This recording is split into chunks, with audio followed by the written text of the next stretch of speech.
All right, just wanted to show you guys something real quick. Like I was showing you, I went ahead and took the compression test on this Cummins 5.9 with the cylinder 1 misfire. I wanted to show you the basics in these relays and how they work. So this is the starter relay. I'm going to show you why I jumped it the way I did and how I jumped it.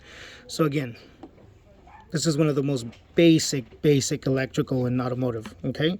30 usually has the power. That's what usually carries the power, constant power from the battery. 87 or 87A, which here 87A doesn't have anything. 87 is what's actually going to the starter. That's the actual circuit that goes to the starter solenoid that gets it started.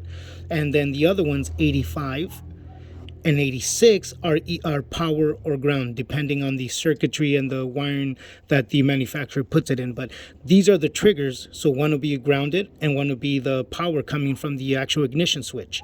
But that's the basic form of all relays. You have 85 and 86, which will be the triggers, power or ground.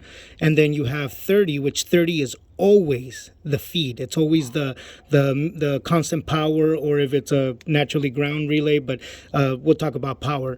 30 would be the actual power coming from the battery itself. And then when 85 and 86 are energized, whichever circuit they run on, 87 is the one that receives the power and then it pushes it through. And like I told you guys, 87 is back here, 30 is here. And now let me show you.